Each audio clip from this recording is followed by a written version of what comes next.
Namaste. Welcome to my podcast.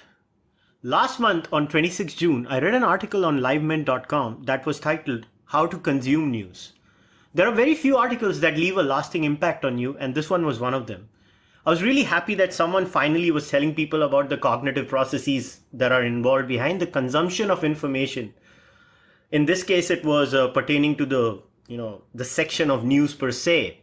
I have personally been someone who actually consumes very limited content in the form of news. When I say news, I mean shouting, screaming TV channels, where I honestly feel a lot of anchors are actually on steroids.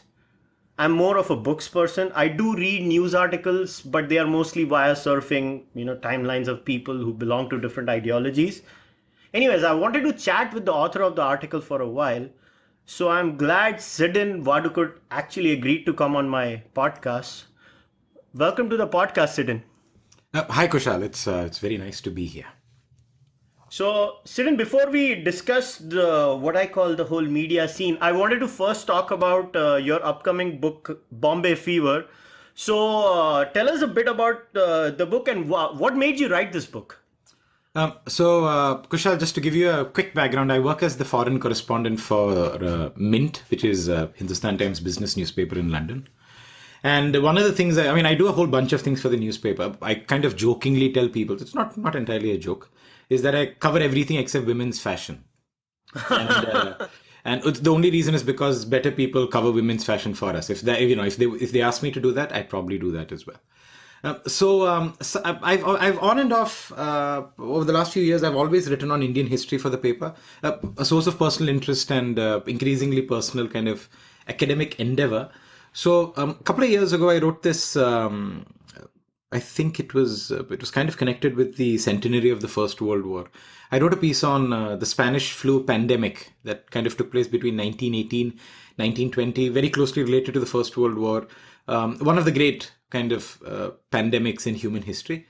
And I wrote about the effect it had on India, because India was actually one of the countries in which many millions of people died. And no one is exactly sure how many, for many reasons, partly a paucity of good sources, partly because, as I've mentioned, I think I've mentioned in my piece, but it's come up in other places, is that in some cases, villages would just completely vanish. Everyone would die and you'd never hear of that village again. And we're pretty much sure that this happened during the Spanish flu in India as well. So anyway, so millions of people die. We don't know how many. Some people say 7 million, some say 13 million. That there are all kinds of disagreements about the exact number. And again, if listeners feel that there are better sources than a random Indian foreign correspondent in India on the Spanish flu, they're probably right. So you should go back and look at the experts. Anyway, so 2 years ago, I wrote this piece on the Spanish flu coming to India, about how it came in through Bombay, as is widely believed. Came and went a couple of times, it wreaked complete havoc, and then essentially just vanishes, not just from India, but kind of vanishes from Indian history and collective memory. And nobody really remembers this quite terrible pandemic. I mean, there are stories. The good thing is we have a lot of records that were written in that period, and we have the sense of both how city administrators, public administrators dealt with it, but also how common citizens kind of experienced the flu. And a couple of things I remember when I was researching that piece at the British Library, I was just completely gobsmacked by some of it. I mean, there's one reference to somebody who jumps on a train in Delhi and is dead by the time they reach Bombay. And I think the implication is that they were reasonably healthy by the time they got on the train, and they were dead by the time they reached Bombay, and so on. Wow. And I mean, some of it, obviously, you put it down to exaggeration, but it clearly was a horrible disease. And another thing which I thought, so what led me to think about the book was, for my column, I came across a bunch of old records written by hygiene administrators and health administrators in Bombay. And one of these reports talk about how kind of the senior management or the administrators in Bombay realized that there was a serious problem when absenteeism in offices in Bombay started skyrocketing. And I thought this was fascinating. So you have this pandemic, and it's clearly come to India, and it's wreaking havoc, and it's come through Bombay. It's now believed, I think, that it came through sailors from Bombay port. But the first sign everyone waits for before they take cognition is that people aren't turning up for work in offices. And then obviously there's a response to it, and all kinds of interesting things and horrible things happen. So I finished the column and I wrote it, and two things kind of struck me. One was how many people had only a very vague sense of something like this happening and who were very keen to read more. And so that is interesting. And the second thing was how very few kind of Indian sources there were to this kind of stuff, which is also interesting. But the third thing is I kept wondering, look, we talk about drug-resistant diseases, we talk about all kinds of things as potential health hazards for India.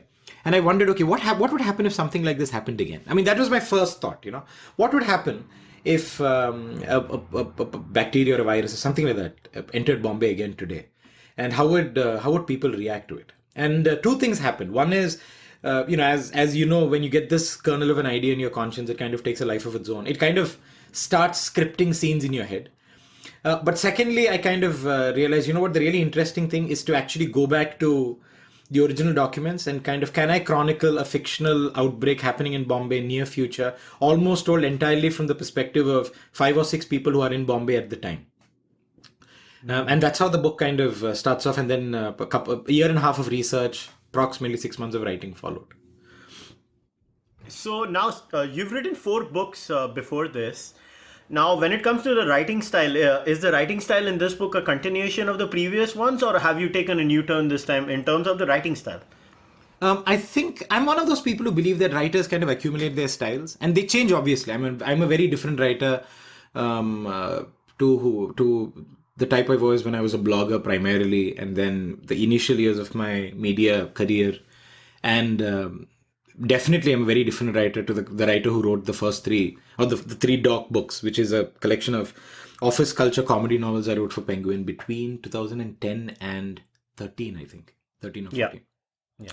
So, I've accumulated things. So there's a certain, I really like, without giving away too much of the book of Bombay Fever itself, I really like trying different kind of textual forms within a book. I like trying letters. I like trying diaries. The first 3 books my first 3 novels were entirely written in the form of diary entries. And I've always been fascinated by using different formats of text within a book. So that, I think, the book owes somewhat to those 3 books. There's also kind of a deadpan, dry sense of humor. It comes up very rarely. I mean, there's only so many jokes you can put in a book about a horrible epidemic. But there are some moments of levity, I think, which owes itself to the earlier book. You'd see a much stronger influence of my 4th book, which is a collection of essays, non-fiction. Though people might say that you can write a fictional book on Indian history these days. But it's a collection of non-fiction essays on Indian history. That you will see a much closer connect. There are a couple of chapters in the book where it takes a very strong kind of journalistic, non-fictional approach to writing a story, and you will see the connections very closely to the 4th book. But I think the biggest influence you'll see in the book, I think, will be my growing experience with being a journalist and writing columns, especially writing both reported and researched pieces. So it's an accumulated style. So you'll see a bit of everything. The one thing I've never done before, which I've tried to do more consciously in the book, is to write a book that is of the more conventional thriller mold with cliffhanging ends of chapters, and it's very fast. I mean, the book reads very quickly. I've just received an email from somebody who wants to do an interview about the book for a newspaper, and they were like, "Look, you start it and you read it till you finish it." And this has generally been the experience with the people who've read it so far, which I think is good. But that's a conscious effort. I read a lot of thrillers to understand, in essence, the tools of the trade to achieve that kind of effect in a book. Now, I know it's kind of hard because it's a fiction book, and it's the whole point of the fiction is you don't disclose the plot on a podcast. So, but I still wanted to know, while you were writing this book, so what was the hardest part about writing this book, and also what was the easiest part, if you think, involved in writing this book? Good question, actually, because the first one is. The first one is a bit more answerable because I've thought about what's the hardest bit, largely because you kind of experience it. The easiest bit is a bit harder. I think the hardest bit was actually the research, not in terms of, I love doing research. I never find it particularly hard, but in terms of making choices. So when you write a book like this, when you write any thriller, when you write any fiction book that is kind of inspired by true events, you can always choose from what perspective to write it. You can write it from a very character-driven perspective, where you write the story of an epidemic from the perspective of one major character, or a couple of major characters, and it's a very character-driven story that thrives within a good plot. Or you do a very plot-driven story, and you have lots of characters who come and go, and you figure out each of them tell you a portion of the story. You sacrifice character development for kind of plot velocity and plot development and so on. So that was very difficult because both of these approaches were difficult things for me because I'd never written books on either of those approaches before. So that was very difficult. I spent a lot of time agonizing over that. It's difficult to draw a line when you say, okay, I have enough research now. Because one of the problems you face, and I think as a journalist to do the kind of stuff that we do and have been trained in the kind of methods that I have been and many of my colleagues have been, is that there's almost a fetishization of primary and secondary sources, and it's very easy to fall into a trap and essentially write a novel which is really a scientific or a reported. It's all, something that would almost read like a scientific inquiry report on an epidemic, because you're so enamored by the research that you're finding in libraries. So I had to kind of draw a line and say, look, I can't make this a book about the inner workings of a microbe or of a bacterium or a virus, because it would just be an unbearably boring book, but interesting for a small number of people, but it wouldn't be a exciting thriller novel. So I had to at one point say, okay, I've enough, no more reading on how viruses work and bacteria work and stuff like that, which is very difficult because I found it fascinating. And the last really difficult bit is, I normally research 5 or 6 times more information than I need for a book. And this doesn't matter if it's fiction or non-fiction.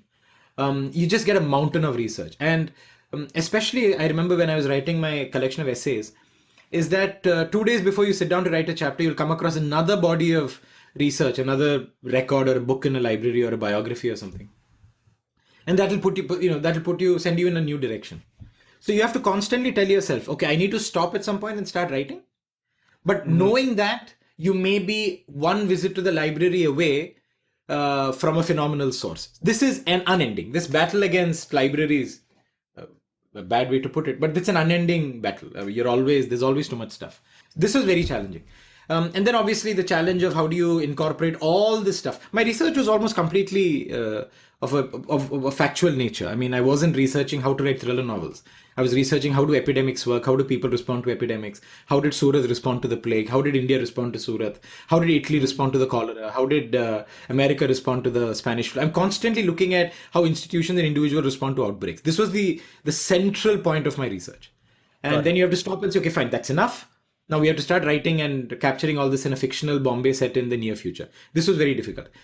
The easiest bit for me, I think, this might sound odd. The easiest bit for me was actually editing the second draft, which might sound odd, but this for me is very difficult because I'm the kind of guy, I finish the first draft, I quickly clean it up, I send it to my publisher, and I'm always racked by insecurity. I hate almost everything I write the moment I finish writing it.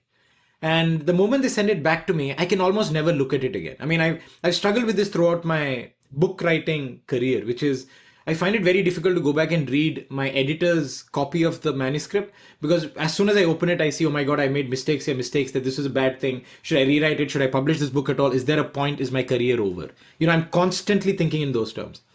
So fortunately for this book, I've read it 15, 20 times and I don't mind it. I enjoy reading it. And it convinces me that it's a decent work of storytelling. That was been the easiest thing. And I think the book shows it. I think it's been edited very, very tightly, many, many times back and forth. And I think it's a better book for it. All right. Now, considering, obviously when I started the podcast, I did mention about your article, and I need to congratulate on you on that article. It was a brilliant piece. I thoroughly enjoyed it. It really left an impact on me because they're very in today's day and age, and I'm someone who considers himself to be a voracious reader. Obviously not of the news variety, but I'm not a news junkie. But yeah, I do read books. So now, let's say there is this epidemic in Mumbai today. Now, how do you think the media would cover something like this? Like, I could actually physically imagine myself, when I put myself in that kind of a scenario. I mean, there would be a scene like a media reporter going and asking someone suffering, "Kaun jaat ho bhai?" it could actually happen in today's media scenario. So how do you think in today's, what I call steroids driven media of 24/7 screeching and shouting, and I've not seen a news debate for the last 3 years, so I'll admit that I have not switched on my, put on my television set for a news channel. So how do you think they would cover something like this today? First of all, congratulations for not having watched a TV debate for 3 years. Because many years ago, somebody once, not in reference to the consumption of media, but somebody once said, look, your brain is a temple and you should be careful of what goes in. And in a completely different context. But I've always kept that very, very close to my heart, is that there is a fetishization of consumption of news, which I think is a bad thing. But we'll come back to, we can come back to that later. So when I was writing the book, I was thinking, okay, how would something like this pan out? Because this is a particularly challenging problem for Indian media, which is essentially staffed by generalists, which are guys who cover everything almost always. There are very few. In general, I feel that it's a business that has very little room for specialists. And specialists are seen as an expensive distraction when the same reporter can cover Bollywood and politics and industry and business and labor riots and whatever, right? So what I did was, when I was writing the book, I thought, okay, I am a journalist myself. How would you see this panning out if you were to cover this problem? And what I said was, rather than was to understand that, look, a couple of things happen as soon. I would think a couple of things would happen if an outbreak, a horrible outbreak of the scale of what I discuss in my book comes out. And my feeling is, one, you would actually have smart people trying to cover it immediately. There would be an attempt to do this. I don't think it would be a complete, it would just be a celebration of incompetence. I think there would be an attempt to cover it sensibly, which would quickly be overcome and completely flooded in by television and digital journalism. Primarily bad. So that's pretty much what happens in the book, which is there's this initial attempt to actually cover it sensibly, which is just quickly inundated by a tsunami of horribleness. And the horribleness is in very predictable ways. One is, what do we call this disease? I mean, there's this obsession with what do we call it? And there's a scene in this book, I don't want to give away too much, obviously, where somebody says, no, look, is this a new plague? And and somebody else is like, no, wait, let's not call it stuff. We don't know what it is. And somebody says, no, are you saying that there's a plague? Which I think is exactly how they would do. We need to call it something. Number one. Number two, we need to figure, how can you waste time figuring out what it is? Tell people how they have to deal with this immediately. We need retaliation now. Now we need to figure out what do we do now. And what we see today, oddly, well, not oddly, but I think it's kind of an organic outcome of the business, is that news outlets actually create gaps in knowledge by asking questions without waiting for answers. If you just keep bombarding a listener with questions without any answers, what you actually leave is not information or not any kind of knowledge, but you actually leave a gap. And what happens is this gap then gets filled by stuff like WhatsApp forwards and internet rumors and gossip and stuff like that. This is what we see happening very often, which is journalists, many of them who I think actually work earnestly and think they're doing good work, just bombard us with questions and point us, tell us, look, we don't know this, we don't know that, we don't know this. And then citizens have to go around figuring out what happened, which is in the last few years, I've been trying to approach the business of media, especially in India, from a slightly more detached perspective, which is not that, what makes money, what doesn't make money and so on, but the nature of media itself, the nature of knowledge, people's relationship, the public's relationship to knowledge, the public's relationship to media, media's relationship to government. It's all very complicated. But one of the things I've noticed is I think there's a subtle inversion of roles happening. So previously what would happen is the public were generalists, the public worried about stuff, and media had specialists, and specialists would go out and figure out stuff and find out information. They would tell you, and then it was the public's job to then pick up the issues that mattered and to essentially activate it democratically, by which I mean approach their politicians, protest, burn buses, whatever it is. But that was the nature of that relationship. Now today I think we're seeing an inversion, which is people online point out problems, and then reporters actually say, okay, you're worried about this, fine, I'm going to be the activist and follow this up on my TV show or in my this thing. So the public has become the specialist, and you've got a whole bunch of generalists, especially TV anchors, who are saying, no, I will be the activist for you, which is a complete, I mean, who knows? But I think it's a complete perversion of those roles. Anyway, you'll see some of that in the book as well. I don't want to go on and on about these things, but you will see some of that in the book as well. Not a lot. I mean, what I've tried to do is, if this book is told from the perspective of a bunch of people, there is a doctor, health worker, a couple of journalists, a couple of politicians. And what I've tried to show is how difficult it is for institutions to actually respond to problems like this, and how difficult it is for people to figure out what's happening. I don't want to make it sound overly profound, but what I try to do is make sure that everybody in the book will only know how much they should know, if that makes sense. There's a doctor who only knows what's happening in his hospital. He doesn't have global view. There's nobody in the book except the reader to an extent has omniscience in this story. So anyway, so to go back to the why did I write that piece? I mean, the piece on how to consume news is because I just find news to be increasingly to become a counterproductive thing. Yeah, but so now I wanted to ask you a very specific question. Yes, please. Yes.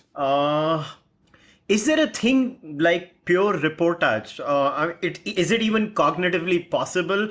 And I'll tell you why I'm asking you this question. So when I'm taking a name, so it's okay, I can take names. The Sidin is not taking those names. I am taking those names for the listeners. So when Arnab's channel was launched, so I read it somewhere on my timeline on Twitter where Arnab claimed something like he's not a neutral journalist and there is no such thing as a neutral journalist. Now, what are your views about something like this? Okay. Now, before I start, I should both warn you and readers that I'm a print journalist. So I'm used to word counts. When I speak on the microphone, there are no word counts. So I can go on and on for a bit. And I can get very boring and preachy and so on. So excuse me, I'm not a trained speaker into a mic kind of person. That's okay. So see, the media, I think, I'm not a historian of media, but I came as an outsider. I know very few journalists in India. I know most of them only through their work and sometimes through social media. There's a sense I get to see the media was structured knowing the fact that there is cognitive bias in reporters. That has always been the traditional structure of newsrooms. Newsrooms were structured in a particular hierarchy with several points of overview, several points of supervision, several points of correction, knowing that reporters can have cognitive biases. That is why you have editors. You have topic editors, newspaper editors, you have beat reporters. So, if you're the youngest, if you're the lowest down the food chain, so to speak, and you went to a place where a riot had taken place, you were always trained to first you go and figure out what's happened and come back. Always. And you'd come back, excuse me. You'd come back and you'd report, okay, this XYZ happened. And then a senior reporter who has more experience of this kind of stuff would say, okay, very good, but you've not asked XYZ questions. Now remember, every interaction, every step of this process is loaded with possible cognitive biases. I'll give you an example. Now, if you ask me, now I am somebody who believes that a democracy is essentially only as good as the law and order systems that function in that democracy. Right? You can be the world's best country at running elections, but if your law and order system cannot protect your democratic rights, you are much weaker as a democracy. The ability to conduct elections is just one of many things that make a democracy a democracy. Now, these are my views, right?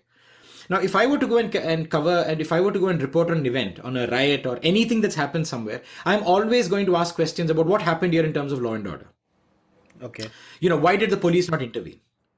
Did they get a chance to intervene? Did anything happen there? How quickly did the chief minister or the police force know that something was happening here? My questions are going to be targeted towards those issues, right? Another reporter who works on a much more society or a social basis or has worked on community and communal relationships is going to ask questions on that basis. When did, for example, the Hindus and Muslims in this locality start developing animosities towards each other? Right? Yeah. And he might come back and say, you know what, this place was entirely peaceful until the Babri Masjid riots happened. That's the inflection point for the relationship between these two communities. Therefore, this breakdown was long in the coming, right? Yeah. So he will come back and say, village under the throes of communal disharmony for the last 20 years finally explodes in violence. I'm a reporter who's obsessed with law and order. That's always been my thing. I discover that despite very clear intelligence coming down the state intelligence system, that something is going to happen here. Local policemen, for a variety of reasons, didn't focus on this. There's a breakdown in intelligence, why riots happened. I'm going to go back and say, despite clear warnings from Delhi and from the state capital, local police completely disregard state intelligence warnings and are therefore surprised when riots take place. Now, both these things are essentially true, right? Both these things can be true, completely true. My contention that law and order broke down is true. The other reporter's contention that there is a social breakdown here is also possibly true. Now, the reason why you have reporters, the reason why you have newspapers, traditionally is that you could send you would send more than one reporter to a place, so you didn't see an event through the prism, one single prism. Yeah. You send more than one reporter. An article was edited by more than one editor, so that again you did not see articles through one prism. Now, eventually, all titles have prisms. All newspapers have certain prisms. I mean, they're either the prism brought in by the guy who runs the newspaper. There can be an ideological prism brought in by the people who own the newspaper. This is inevitable, that there is going to be some kind of prism through which all these things are seen. But traditionally, media organizations were run to do one of two things. One is to make sure that there were as few prisms involved in stuff, not zero prisms, because that's kind of humanly impossible. Yeah. And the second thing is, when prisms came into place, that it was quite transparent that there was a prism here. Okay, this was how institutionally new media organizations were run, or were supposed to run. That the bias was acknowledged, bias was transparent, and all possible human intervention was made to make sure, one, that as little bias as possible came into the system, and two, if bias came in, it did not reduce itself to falsehoods. Okay, there. So that's it. What's happened today is that this is very expensive, Kushal? Yeah. This process is super expensive. It is also super not designed to work in the age of the internet. Now, there is no point in, for example, let's say, I don't want to go back to the riot example, because it kind of automatically makes people expect what I'm going to say next in a certain way. But let's say, for example, a company goes bankrupt. Okay. Something in e-commerce, something goes bankrupt. And how does it work today? Within 5 minutes of this happening, you'll have 17 versions and 17 different stories, all published online immediately. How does a traditional business newspaper deal with this? I mean, you want to send a reporter who will go ask for the previous 5 years of accounts, come back, one guy is going to go through the accounts, the other guy goes and speaks to ex-employees, current employees. So you've essentially got 3 or 4 people working on a story about what happened to this company. This is not going to happen overnight. This is also not going to happen in the 4 hours it takes for a newspaper to react to a story online. This is going to take a couple of days. I increasingly believe that the shelf life of most good stories in India right now is 5 days, 5 working days. Monday, Tuesday, Wednesday, Thursday, Friday. Saturday, Sunday, the TV anchors go on weekend. Monday morning, they come back, they have meetings and decide we need news stories for more traffic. Oh my. Very few stories in India, I think, last beyond the weekend bump. But this is true of public life in general, but particularly, I think, of media. So newspapers increasingly find it difficult. This is a very long-winded answer, but it's getting somewhere. Newspapers increasingly find it difficult to subject news reports to the tremendously high levels of sanity checks that were imposed on them in the past. So we've started cutting corners, we started firing people. You're seeing newspapers in the US firing both people on the copy desk and on fact-checking desks, which I find bizarre. Think about it, Kushal. We live in an age when everyone tells us the biggest problem is fake news, right? Oh, yeah. Simultaneously, we're also firing the people who previously made sure that fake news didn't get published. that and this was going to be one of my questions to you. So glad you brought this up. Yeah, I find that bizarre, right? I mean, I find that insane. If anything, if you really cared for fake news, what you would embrace is the fact that reporters can make mistakes. Reporters will make mistakes in the timelines that they have to work with today. You have to build strong sanity checks institutionally back at HO. But in fact, we're seeing the opposite. We're actually empowering reporters to report, file quickly, file from location. We're actually making it far easier for reporters and journalists to make mistakes. This is my view. Now, what all this does is that we create a system where it becomes far more easier to bias to filter through to the final product. So this is a supply side problem. Okay. Yep. For far too long, I think too many journalists focus on supply side issues, as I have, and not too many people look at demand side problems, because for them this is problematic. To say that at least part of the reason why media is the way it is because consumers are behaving in a particular way is seen as the great cop out of navel gazing. It's all our mistake. Irrespective of readers, we should step up. But that's clearly not true. Arnab has a point when he says that facts are boring and opinion is the future. And there are very long reasons for this. But my broader view is that globally, across cultures, people are beginning to feel that institutions no longer work in their favor, that facts exist in a vacuum where they cannot be actionable. That I want to see other people at least see. I'm not expecting courts, governments, anyone to act on facts. At least I want to see that people are upset as much as I am. So I think it is entirely natural that you would see Americans, you see Indians, you see everybody just essentially rallying behind journalists who are upset about the same things they are upset, using the same language they are, and lamenting about injustice in the same ways they are. I think it's a natural outcome of all of these things. I've compressed a very long answer because I don't want to talk about that for 30 minutes. No, so here's my second question to this. And it's going to be a bit of a longer question because I have No, please go on. So I have to connect a few things. Now, this is where I come from. This is how I look at it as an outsider to the whole media scenario. I don't like personally what Arnab thinks. I actually disagree with Arnab saying that, oh, ye sab opinion hai, everything is opinion, and we should stop pretending. I thought, the journalist's job was to actually report that, okay, this has happened, and then I can use my own brains and derive the conclusions on the basis of the facts. Now, what has happened is something very weird. Now, we have a scenario where a particular ideology has pretty much by and large dominated mainstream media. When I say mainstream media, especially television media, I don't think so print media has that kind of a problem. But now when they have come to certain conclusions, and why I'm asking you is, this is my view, please correct me if you think this is not the case, but how I feel as an outsider who consumes news or who does anything, I feel people have these underlying assumptions about what the truth is, and they have claimed a kind of a moral superiority. I don't want to use the word left-leaning because I don't know what it means anymore in India, because everyone is a leftist, everyone is a rightist, depending on what they want to seek. Now, in this kind of a scenario, I sometimes feel Arnab is a kind of a reaction to, oh, if you can have an opinion, I can have it too. But the point is, there is an assault on the truth. Now, what do we do about this assault on the truth? At the end of the day, there has to be some truth. We can't live in relativism all the time. So what do you think about that? It was a good question. I mean, it's something that I think about all the time. I don't have a solution right now. I'll tell you that right now. So if anyone is listening for a solution, you should probably just mute it for another 10 minutes. But I think there is actually okay, let me structure my thoughts properly. The worst thing you want is me start speaking and then making up as I go along. Even though I'm an Indian journalist and I make up stuff, but still. So we need to really understand, like you said, the assault on truth. We need to actually go back. There is a realignment of values in terms of the values readers expect from media and the values media expects from itself. There's been a restructuring, a realignment of these values.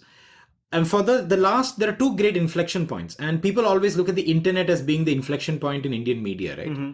As being the thing that changes stuff. And there is merit in this. Yeah. I particularly believe that one of the problems a lot of Indian institutions have is that we move on to the next iteration of an institution before we've finished building the previous one. Mm-hmm. So if you look at, like, for example, to give you a very glib example, if you look at liberalization, for example, right?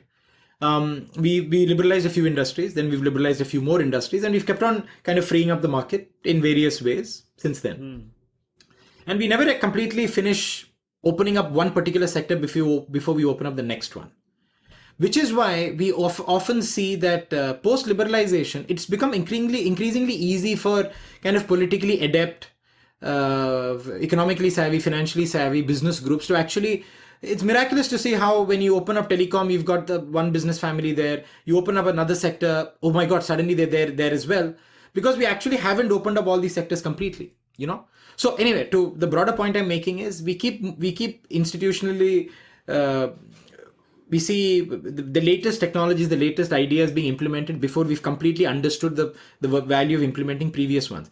I might sound like a Luddite. I'm not saying this is a bad thing, but we need to be cognizant of the fact that this is happening. So the internet came into India before India had actually finished coping with the first great inflection point in India, the first great inflection point in Indian media of maybe this century, which was of the last 50 years, which was liberalization. Yeah.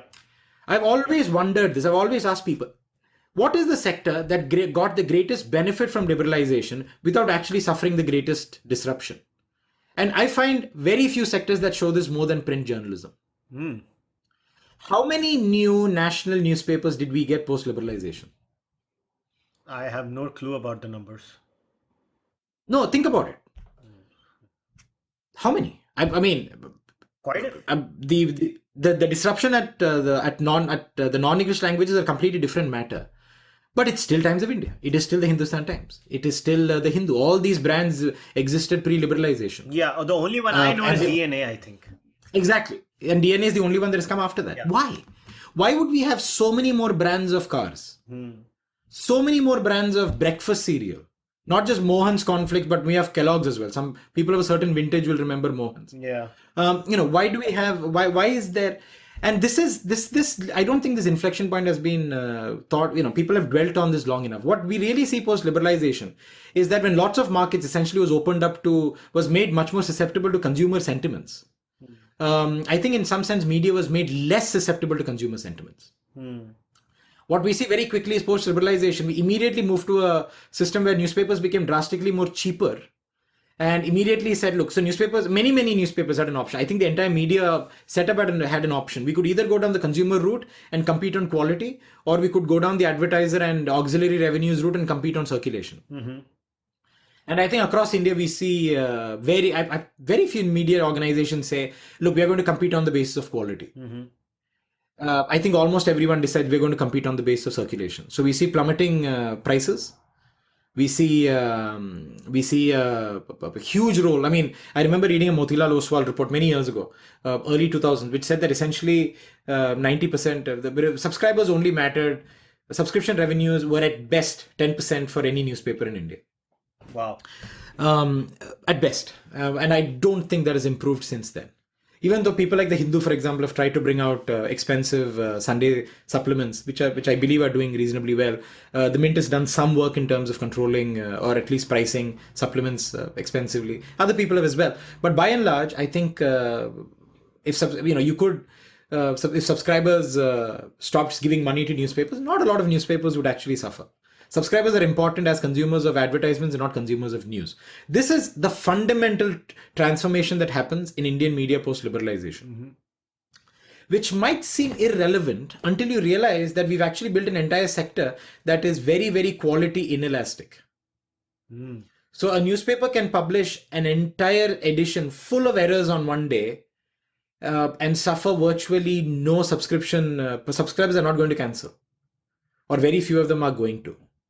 This is not to say that overall print circulations are dropping and essentially the sector is contracting, but that it just the terms of engagement between consumer and producer of news was drastically restructured, I feel, post liberalization.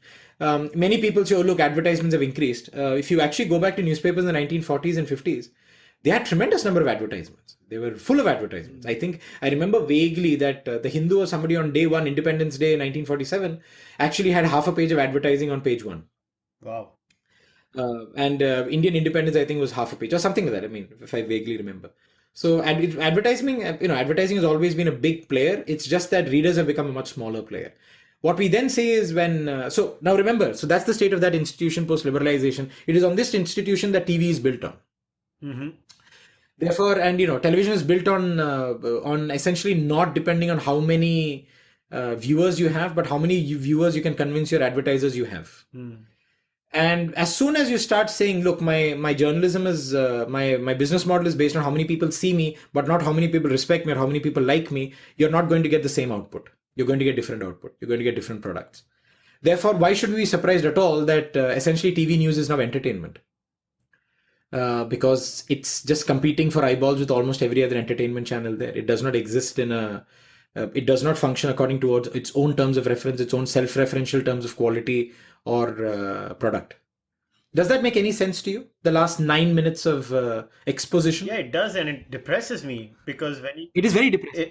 It is very depressing. I don't think enough people understand how difficult it will be to restructure the last 20 years or so of the media business. yeah, and here's my take on this. Now, I want to connect this because you spoke about fake news in the beginning. Again, pardon me because my questions are a little longer. I have a bad habit of asking long questions. No. My answers are Greek epics in length, so don't worry about that. So here's the thing again. Now I'll give you an example. Again, this is not about a particular newspaper, but I've noticed this in India especially. So you'll have a newspaper, printing something blatantly false, and that will be on the front page, and then there will be fact checking done. I mean, it's unbelievable. We have outsourced fact checking to internet, which is disgusting in India. But then somebody would actually, do the hard work, go and read some government report and say, hey, the government never said this. And then there will be this, squiggly little retraction in page number 9 that nobody gives a shit about. Now, this is like lie big, retract small. Now, the internet is full of people, whether it's on the so-called left wing or on the leftist who thinks they are the right wing of India. Now, both sides are living in these echo chambers where they're like in this room of 10 people where everybody agrees and they're like, oh, do you feel me? Do you feel me? Obviously, they're going to feel each other because they agree on everything. And then everyone thinks, okay, so one side thinks Times of India is fake news. The other side thinks, oh, Swarajya is fake news. Now, the point is, what is real news? Now, I don't know what real news is. And my father, I keep asking my father, why do you read Times of India now? He's like, I don't know. I'm just used to it. It's become a time pass. Yeah. It's I have great respect for people. All these. There's this new setup of social media, the false to fact checking websites, and guys. I have great respect for them because it's good work. But I also it is just such an impossible thing to do because it'll take a malicious journalist essentially 2 minutes to make up a story that seems plausibly just about true enough to cater to a particular echo chamber, and it is going to take the fact checker an entire day to disprove it. Or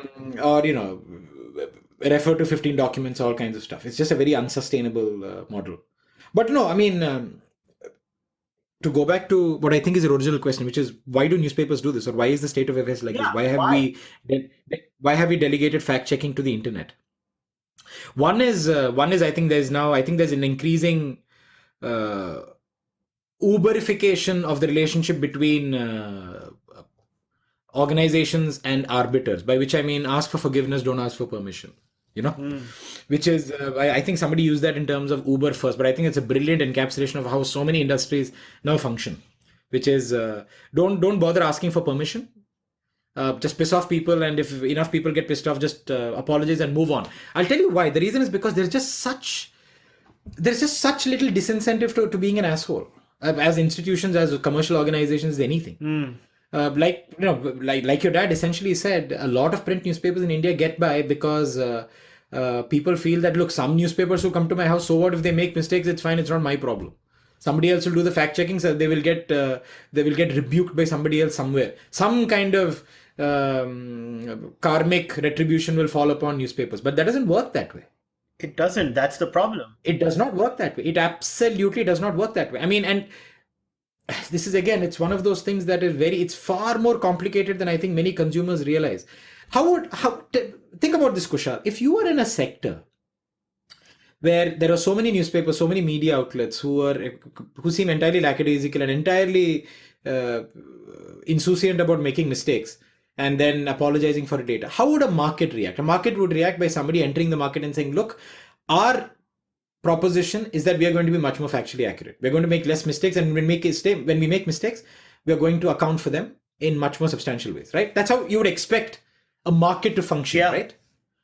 Boss, you cannot enter the Indian newspaper market today. It is virtually impossible. You cannot enter. You cannot enter the English language market for sure. Unless you have crores upon crores of money to burn until brands... See, because I have some visibility. The normal advertiser response is you first develop circulation, then I will give you advertising. And then you say, but boss, circulation development means essentially giving the newspaper free to millions of people till I get enough circulation. Advertisers will say that is your problem. You will say, no, but I'm publishing first-hand, loyal, upfront, highly integral, not loyal, horrible term. But, I'm extremely loyal to my readers. I am publishing world-class journalism. My journalism is top-notch. We're publishing very interesting. They'll say, हाँ, ये सब ठीक है, लेकिन readers कितने हैं? Oh, that. Now, think about this. Now, people don't realize this. The problem is, so then you say, you know what, fine. I'm going to sink 1 crore every 3 days for the next 3 years till I get the critical mass of subscribers required to get advertising. Okay? You get the critical mass of subscribers, which is the day when one of the great big media brands in India will come and tell your advertiser, yeah, why are you wasting your time? Le lo 50% discount, give me those ads. Yeah. Le lo 75% discount, I'll give you free ad in Indore and free ad in all tier 2 cities. You are finished. Now, which is why I keep telling people, boss, our problem is not that we don't have enough opinion. Our problem is we are not actually gathering enough news. We are not giving consumers enough excellent choice. Now, all this I don't write in my piece, but one way of getting around this problem is to support local language newspapers, is to support indigenous small-scale media. Stop trying to reform Delhi when you don't even know what is happening in Nagpur. Yep. I am a huge believer in this. Huge believer in this. I think, you look at states in which there are strong local language media, in which there is strong established brands with a strong culture of news gathering and reporting, and you will see, I think, that local politics functions a little differently. I'm so glad you got this point up, because I was, again, it's like, you answer before I'm going to ask you the next question. So I was going to ask you about at least in America, this is the trend that I am seeing right now. In America, there is a particular trend where the age group of 65 to 85 watches the cable TV news, as they call it, MSNBC, Fox or CNN, whatever.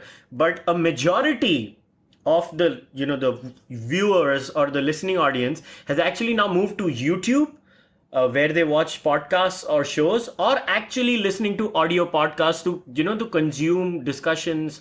I mean, something like what you and I are doing is actually now replacing cable TV news. Like, I'll give you an example. I listen to Joe Rogan's podcast. Now, a Joe Rogan podcast on an average gets 5 million downloads, 5 million, and CNN doesn't get something like that. Or let's say a Dave Rubin, he gets a minimum 300,000-400,000 views for a single interview.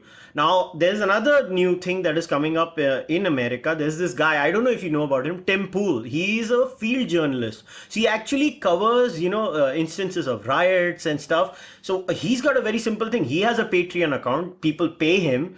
They trust his news because he goes there. He, videos, shoots everything, and then he presents it. Now, do you see something like this eventually happening in India? I actually, what? It will, but the problem is right now, there is, the first thing that will have to happen is that the culture of paying for content has to happen. And what we forget often in India is, like I said, to go back to the point I made previously, the internet came to the US at a time when the internet disrupted a US media that was in a very different place from where Indian media was. So the US media had already several years of experience with, in some cases, some subscription-led models, some advertising-led models, and it had an institutional setup in many of these places. It had institutional memory, not just, the so-called big brands like New York Times or Washington Post and so on, who have, irrespective of what you think about their biases, their processes were excellent. And many of these guys had very established process for collecting news, gathering news. You had niche titles, you had national titles, you had all kinds of stuff. Excuse me. The internet came to India when India was still dealing with all these things in a post-liberalization phase. So we essentially had to deal with disruption in media between 1991 and say the early 2000s. In 10-12 years, we had to deal with something. We had only time to evolve. And suddenly we had to deal with this new way of broadcasting that American media in one sense had decades to deal with. Decades. They had institutional systems for checking news. Individual reporters knew how to report. People constantly ask me, why do journalists who work for American newspapers appear to be more articulate than Indian journalists when they speak on podcasts and TV shows and so on? Yeah. They had better media training. They had such much more institutional memory, institutional protocols than we did when the internet came. So we are essentially making up stuff as we're going along. Look at how difficult Indian newspapers still struggle to deal with the internet. But do we do video? Do we do podcasts? Do we do blogs? Do we do this? Do we do that? There was a period when everyone was doing blogs. I think that's past. There's a period when everyone was trying to do podcasts. I think that's past. We are still struggling to deal with the internet. Because you go into an Indian newspaper newsroom today, odds are you're going to see it function exactly how it functioned in 1985 or in 1993. Everyone likes to talk about digital newsrooms and transformation. It is very difficult. I mean, I'm somebody involved in a lot of the stuff that we do at Mint, and it is a constant challenge. But unfortunately, we are competing. And what did the internet also do? And I think many people forget. The Mint, when it does the internet, is not competing with Business Standard, is not competing with Economic Times. We are competing with the Financial Express, with the Financial Times. Yeah. We're competing with the Economist. An Indian consumer is not saying, "Chalo, theek hai, it's an Indian newspaper, it can only do so much." Like you said, why do we not have a Timpool? Why do we not have a Rogan? Why do we not have a Serial podcast? Why do we not have an NPR quality system? Because in many ways, institutionally, we are dealing. You gave us the internet 20 years before we were ready for it. That's true. I'm not a Luddite. I'm not saying it's great, it's wonderful, but you need to understand the institutions take a long time to catch up with technology. Yeah. So anyway, I mean, we digress, but no, I think it will happen. My sense is that you will see this happening in much more niche ways than in national ways. So I think we're going to see Patreon supported guys who cover very, very niche things like personal finance, like mutual funds. I was highly hoping that we'd see this kind of disruption happening in cricket journalism, but that has not happened. But now I realize why it has not happened. Because access to cricket matches, access to cricketers, access to that institution's hills is still heavily gate posted. There are still gateways. I mean, you need media access before you can go and see India play cricket. An average cricket blogger is not going to have the expenses to travel all around the world. And even if he sets up a Patreon account or he gets paying subscribers, it's still a long way in the future, right? Yeah. But I think you will see that happening. I think it's going to happen at very, very small niche areas. I don't think we're going to see that level of disruption happening to mainstream media for many, many reasons for many, many years. Wow. So in a way, the only way someone can actually challenge mainstream media is if you are a decent upper middle class Indian who can actually sustain yourself and then fund yourself because you are crazy enough to put money in something that is going to be wasted and challenge them, basically. And you know what I mean? I know that sounds completely pathetic when you say it that way, and it is to an extent. But we also forget how much a supply of this is kind of a side point. But if you take a big survey of British media, Guardian, BBC, FT, all of these things, it is amazing how much this sector has been supplied by journalists who come from reasonably wealthy backgrounds who essentially don't need the money. So today is very easy for us to sit back and say, look, why don't we have the FT? Why doesn't Indian business journalism have something of the quality of an FT Alphaville? Yeah. But FT Alphaville is populated by guys who would get jobs which would pay them 10 times more if they went into banking. Who with experience which would pay them 10 times more, but don't because they like this job and they don't need the money. So in some sense, you need this cozy elitist thing has powered media across continents.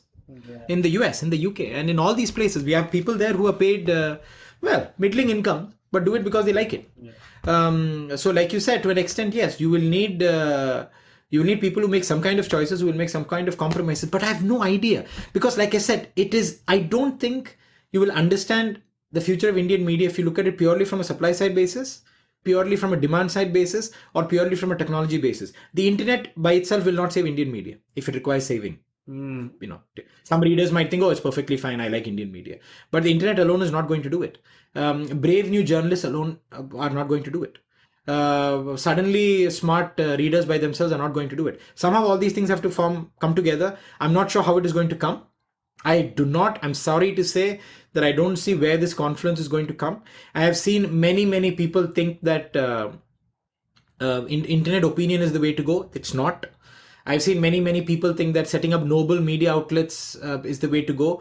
No, you're going to end up depending on the jute board of India to give you advertising, which is not a sustainable basis. Yeah. Or you're going to, or who knows, man? Maybe the Bezos, Omidyar, rich man funding is going to be the future. Who knows? It may not be a very nice future, but that might be the future. What if there isn't actually in the short term or the medium term an economically viable self-sustaining business model for what any of you or me or anybody else might call noble journalism? What if it does not exist? Yeah, so basically we are now living in what in Hindi we call nanga nahayega kya nichodega kya zone.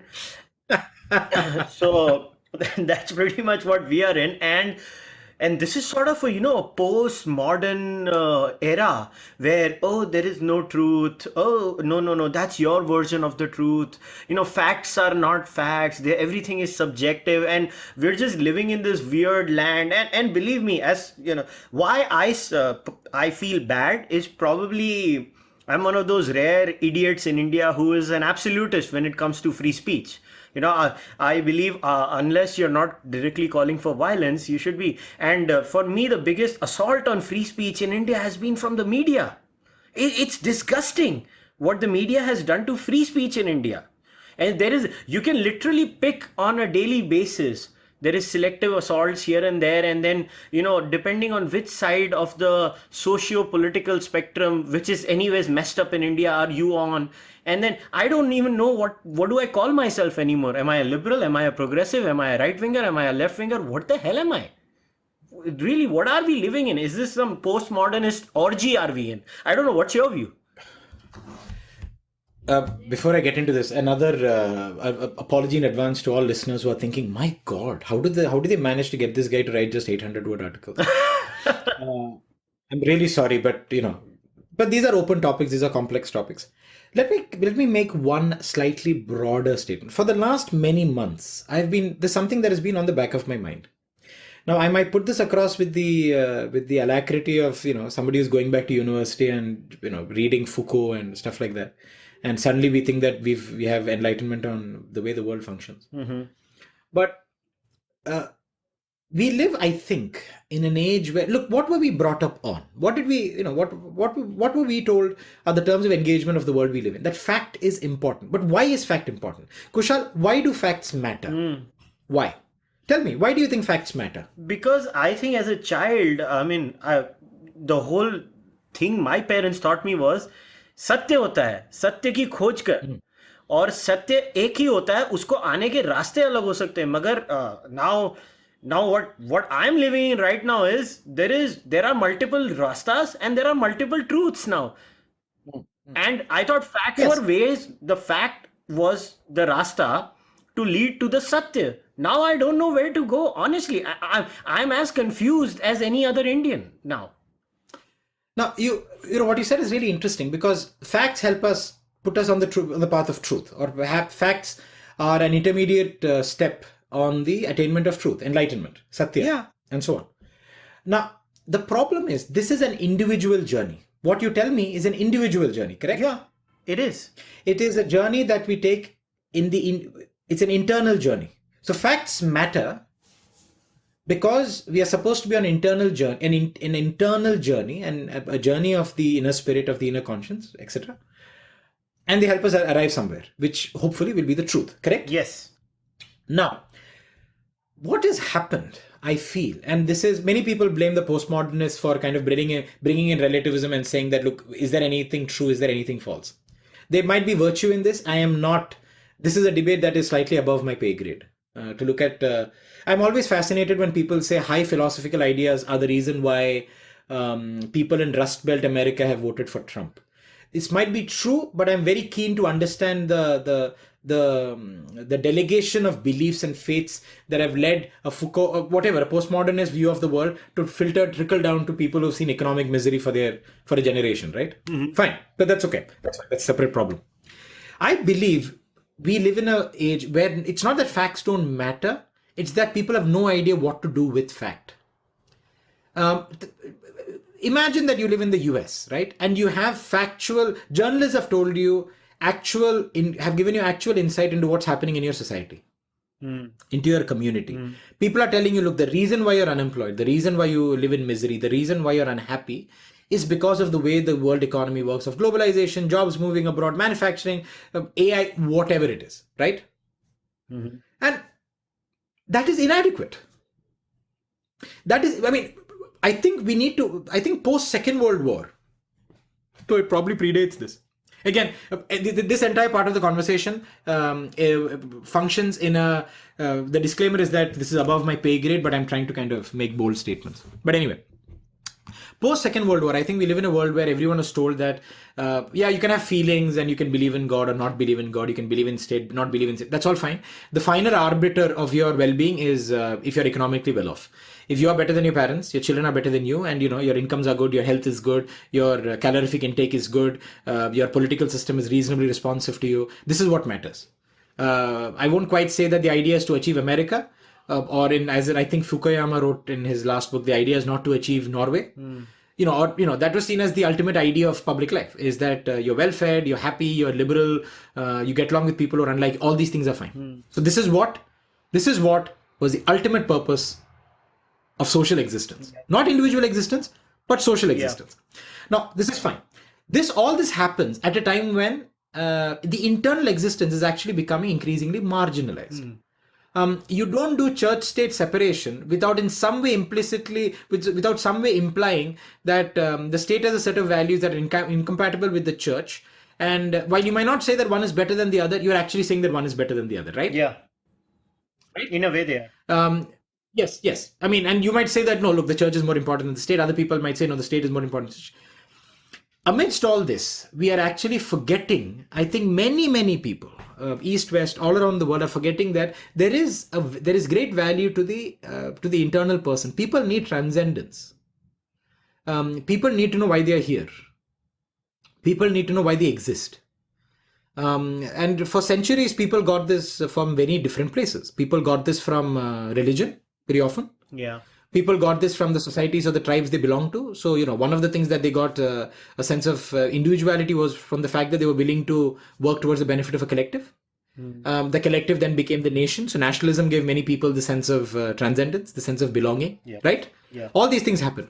I think what we've seen, especially post of communism, and I want to severely disclaimer, there are people who know this far, far better than I do, but I'm coming to terms with these ideas. So, okay.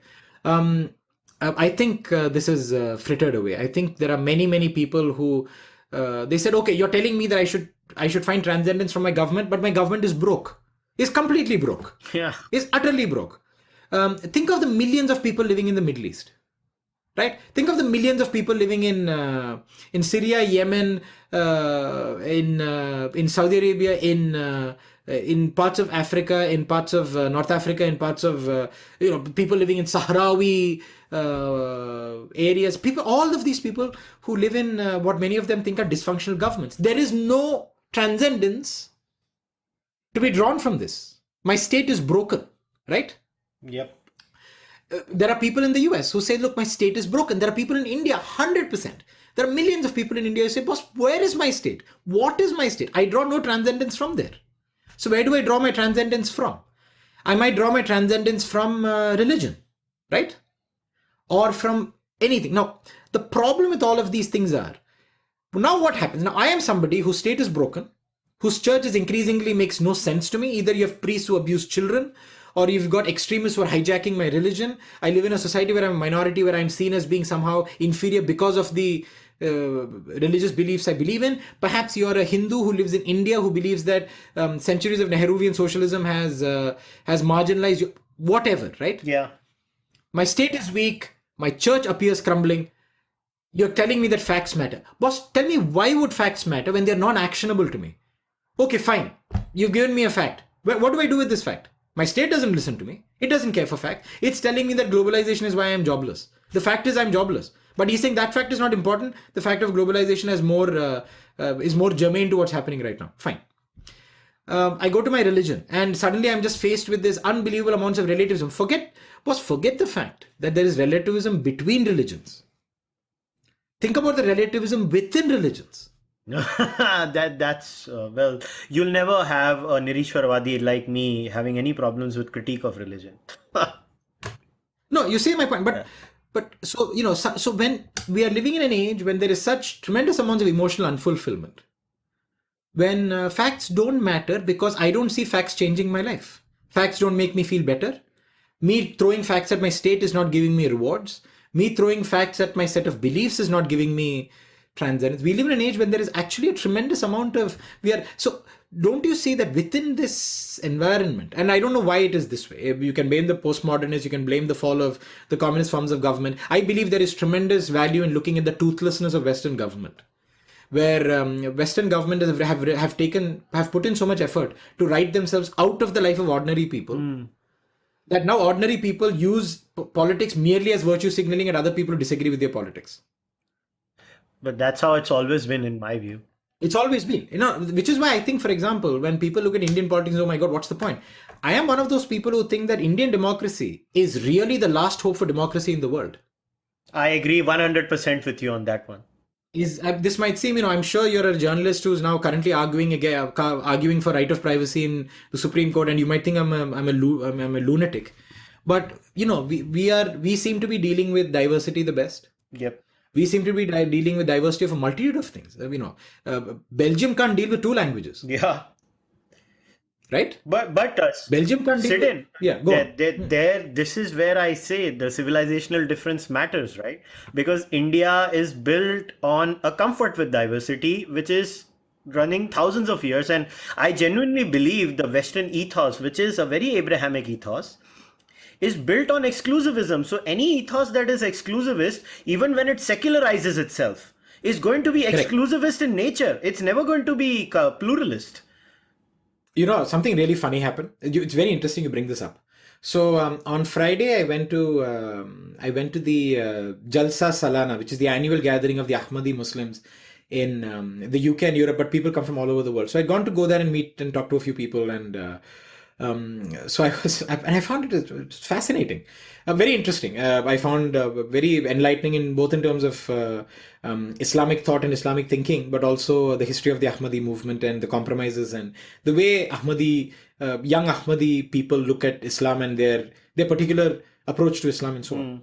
So I was standing and I was talking to this young man who's now an imam, an Ahmadi imam in Canada, and he suddenly turned to me and he said something fascinating.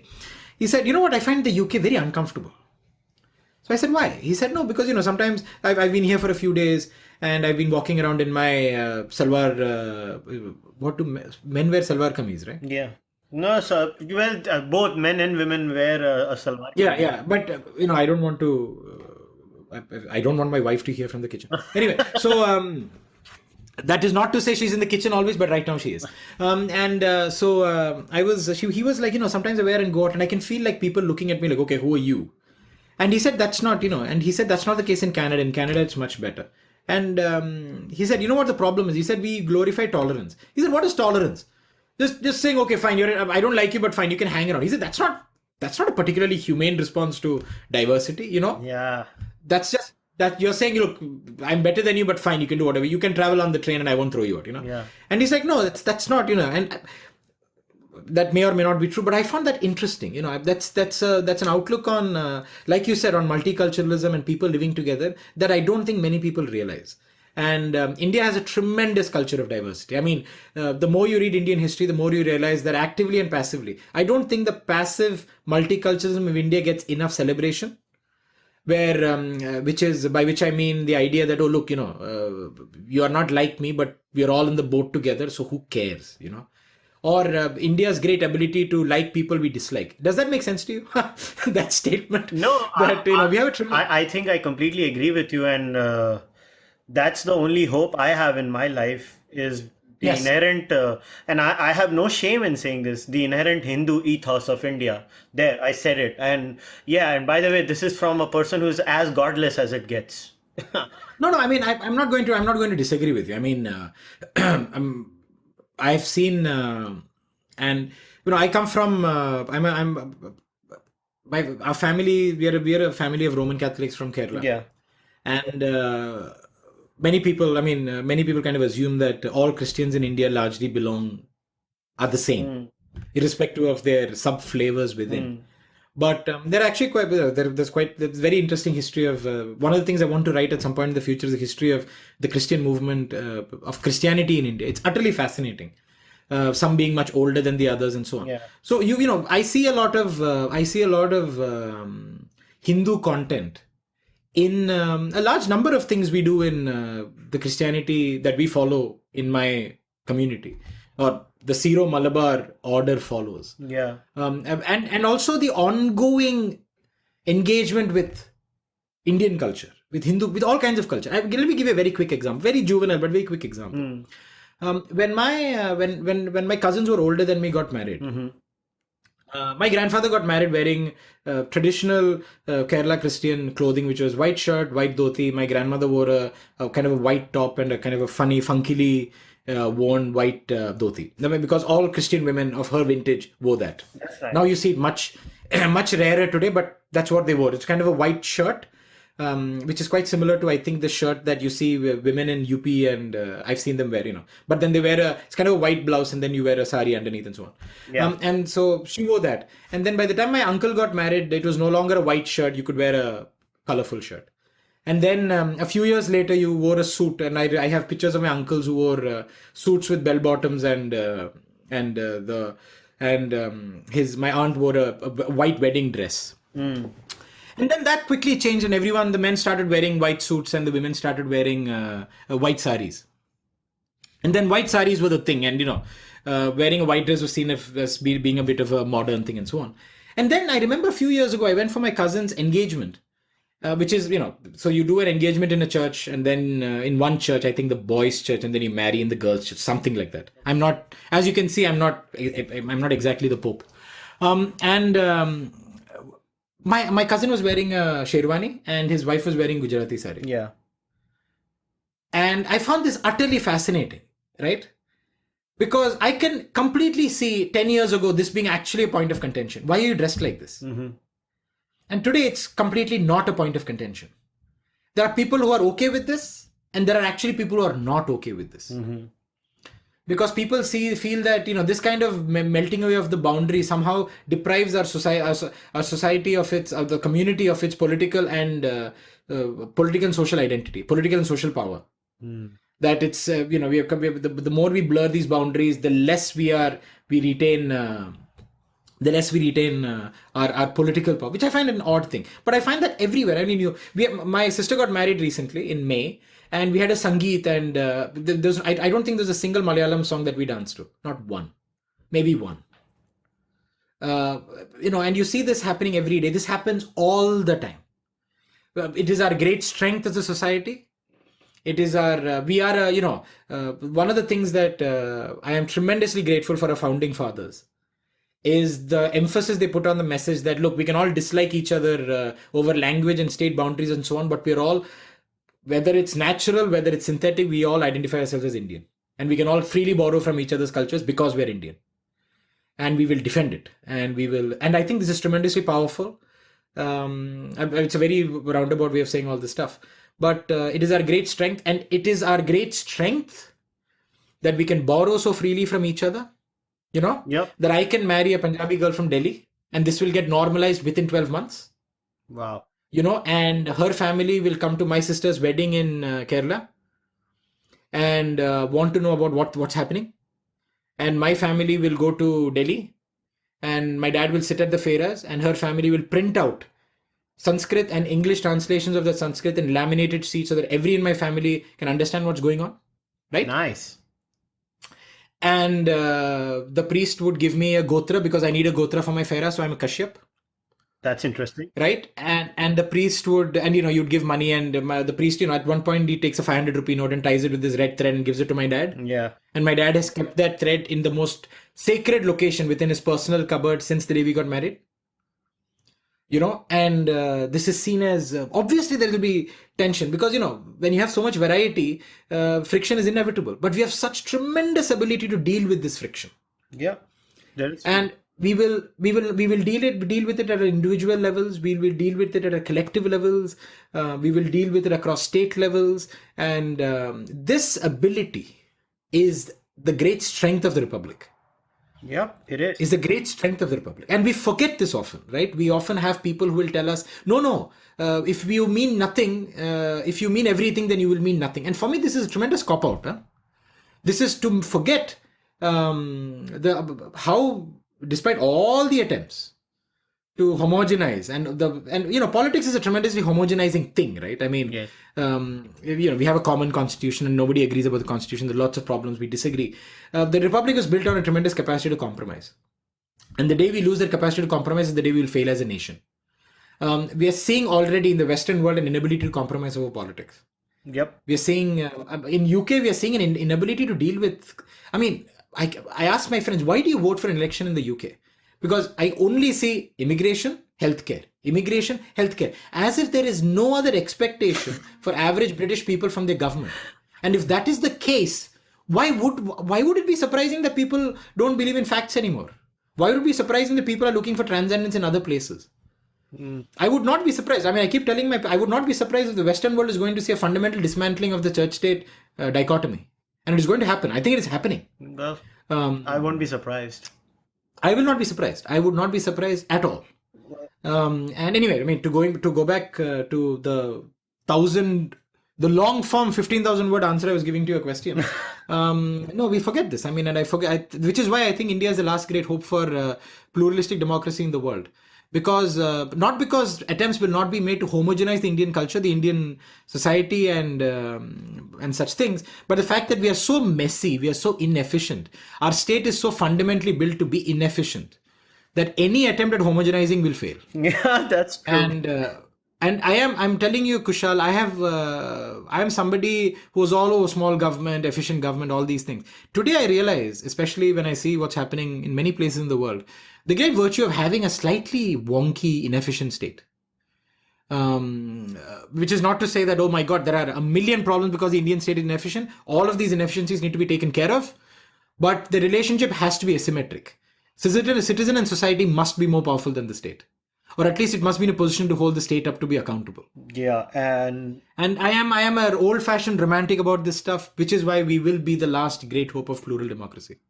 I think we could not have ended the podcast in a much more positive way than this. And as Swami Vivekananda said, tolerance is not good enough. We should aim for equal respect.